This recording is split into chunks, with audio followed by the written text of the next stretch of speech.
이번 마지막 발표를 맡으신 박소영 선생님께서는 한국외국어대학교 유덕근 선생님 밑에서 인지심리학과 음성학으로 석사를 하셨고요. 그리고 지금 현재는 서울대학교 이성근 교수님 랩에서 신경언어학 관련해서 또 연구를 열심히 활발하게 하고 계십니다. 우리 선생님께서 오늘 발표해 주실 내용은 체화 언어 인지의 신경언어학적 균형이라는 제목으로 발표를 해주실 텐데요. 올해와 같은 박수로 마지막 발표자님 맞아주시기 바랍니다. 네, 오늘 저는 체화된 인지라는 이론에 대해서 소개하고, 그리고 이 이론을 기반으로 설계한 신경언어학적 실험까지 소개를 해보고자 합니다. 네, 오늘 말씀드릴 부분은 먼저 그 윗부분에 체화된 인지에 대한 그런 이론적인 그런 소개를 먼저 해보고자 하고요. 그리고 그 후반부에는 제가 저희 설계해본 연구 주제 그리고 연구 방법에 대해서 소개를 하고 마무리를 해보려고 합니다. 네. 체화된 인지라는 거는 인지를 할 때 보통 뇌로 인지를 할 것이다 라고 생각을 하는데, 뇌뿐만이 아니라 온 몸이 사용되며 몸을 느끼고 경험한 그 감각이 인지의 일부분이 되는 것이다 라는 것이 체화된 인지의 이론입니다. 체화 인지 이론은 크게 강한 주장과 약한 주장이 있는데요. 강한 주장은 몸이 인지 과정의 일부이다. 즉 의미 처리 과정이 몸까지가 일부라는 것이고, 또 약한 주장은 인지 과정에서는 몸이 단지 관여를 할 뿐이고 영향을 줄 것이다 라는 입장입니다. 이런 체화 인지를 설명하는 그런 이론들은 아주 다양한 관점에서 여러 가지 이론들이 있지만 주를 이루는 이론은 크게 4가지가 있습니다. 먼저 인바디드는 인지가 신체와 결부되어 있다는 이론입니다. 즉 우리가 뇌를 가지고 인지하고 있었다라고 그동안은 생각했다면 마치 온 몸이 뇌의 확장이다라고 생각할 수 있겠습니다. 그리고 익스텐디드는 머리로만 기억을 하는 게 아니라 펜을 들고 노트를 해서 이 노트를 통해서 내가 그 기억을 다시 회상하고 기억을 하는데 이것을 사용을 한다면 이 외부에 있는 펜과 노트까지도 이 인지의 확장이다, 뇌의 확장이다 라고 보는 것이 익스텐디드 이론입니다. 그리고 임베디드는 이 펜은 그저 도움을 받을 뿐이다. 하지만 크게 영향을 받는다 라는 이론입니다. 그리고 인액티브는 펜을 사용하는 이 행동, 펜을 움직이는 이 행동 자체가 인지에 큰 영향을 준다는 이론입니다. 체화된 의문 처리를 설명하는 대표적인 이론은 모토 테오리입니다. 청자가 음성 정보를 인식을 할 때 그 인식은 소리를 발음하는 이 발성 기관의 움직임을 재현을 속으로는 해봄으로써 그 의문을 인식하게 된다라는 그런 이론입니다.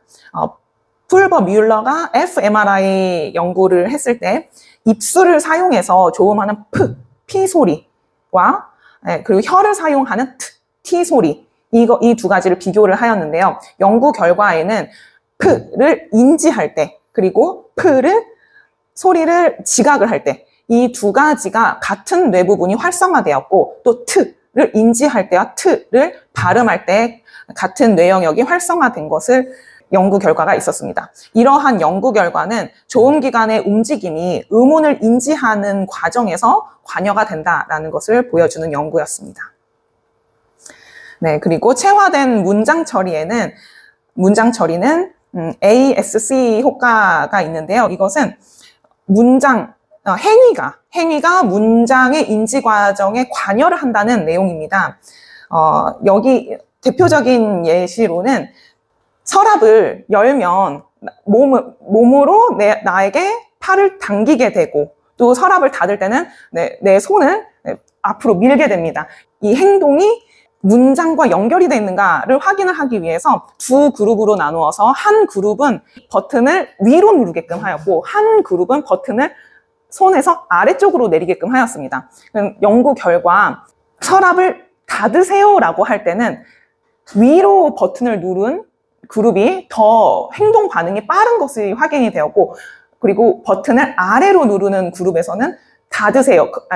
서랍을 여세요. 라고 하는 부분에서 더 빠른 반응이 보였습니다. 이러한 행동과 그리고 문장의 일치가 되는 이런 효과는 행위가 문장 처리 과정에 영향을 준다, 관여를 한다라는 라고 볼 수 있는 연구가 되겠습니다. 네, 하우크는 얼굴, 팔, 다리, 이 신체 기관을 먼저 움직이도록 하면서 fMRI를 먼저 촬영을 하였습니다. 그리고 그 다음으로 신체를 사용하는 어휘, 예를 들어서 껌이라고 하면 껌은 입으로 씹을 것이다. 그리고 테니스 하면 팔로 칠 것이다. 그리고 축구는 다리로 찰 것이다. 관련된 단어를 제시를 했을 때 축구는 다리 부분이 활성화가 되었고 테니스는 팔 부분이, 그리고 껌에서는 얼굴 부분이 활성화된 것이 확인이 되었습니다. 네, 그래서 이런 연구 결과들이 행위 과정이 어휘 의미의 인지 과정에 관여하고 있음을 나타내주는 연구였습니다. 그래서 연구 결과를 보시면 파란색이 팔 단어, 그리고 초록색이 얼굴 단어. 그러니까 파란색과 초록색이 행동 단어고 빨간색이 감정 단어, 노란색이 컨트롤 자극인 동물 이름입니다. 네. 그런데 이제 지금 부위가 5개의 각각의 여러 부위들이 있는데 그 중에서도 가장 앞에 있는 부위가 감정 단어와 팔 단어가 유독, 두 단어가 유독 특정하게 다른 양상을 보이는 것을 확인할 수 있습니다. 이 부분을 집중적으로 살펴보면 좌측 중심 앞 피질에서 활성화가 되었는데요. 비슷한 부분을 중복하여서 활성화된 것을 확인할 수 있습니다.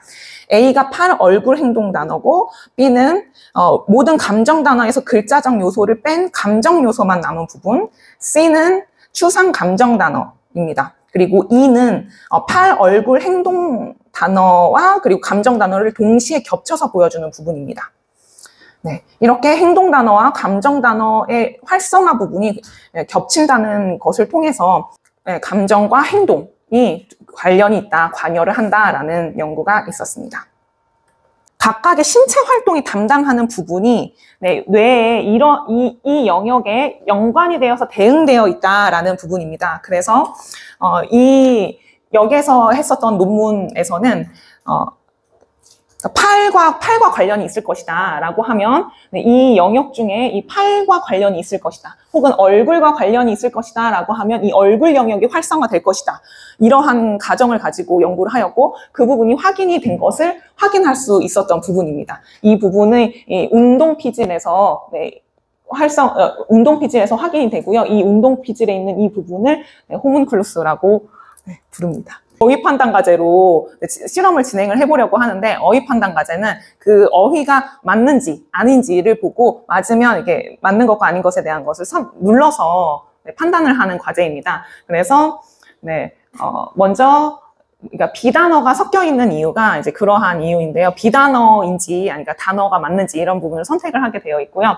이제 목록에 있었던 명사들, 뭐 행복 아니면 그런 단어들, 발차기, 뭐 이런 단어들을 제시를 하고 그것이 단어인지 비단어인지를 선택을 하게끔, 그리고 그 선택을 할 때의 뇌파가 측정이 되어서 그 부분을 통해서 활성화가 뇌파에 대한 활성화 부분을 관찰을 해보고자 합니다.